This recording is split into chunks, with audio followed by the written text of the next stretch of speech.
mora da vrati 10.000 evra koje je primio kao poklon. Miroljub Jeftić osuđen na godinu dana zatvora. Specijalni sud u Beogradu osudio je danas na godinu dana zatvora bivšeg direktora JP Infrastruktura železnice Miroljuba Jeftića zbog primanja mita od 10.000 evra u vezi sa poslovima eksproprijacije zemljišta na trasama brzih pruga. Bivši direktor Infrastruktura železnice Miroljub Jeftić osuđen na godinu dana zatvora.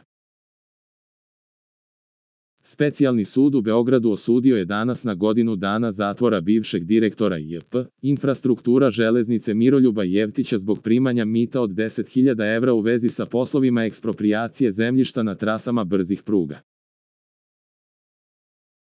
Njemu je sud takođe naložio oduzimanje ovih 10.000 evra, koje je primio kao poklon, od trojice optuženih koji su ranije priznali krivicu i zaključili sporazume sa tužilaštvom na osnovu kojih su osuđeni za davanje mita.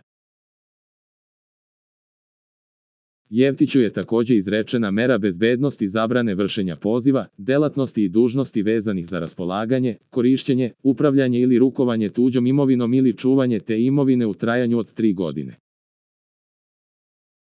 Ova mera počinje da se računa počev od dana pravnosnažnosti presude, s tim što se vreme provedeno u zatvoru neće uračunati u vreme trajanja ove mere, navodi se u saopštenju suda.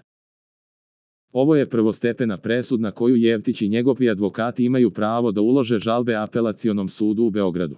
Za najnovije vesti iz zemlje i sveta kliknite subscribe, like i zvonce. Svaki dan najnovije vesti, zato nas zapratite.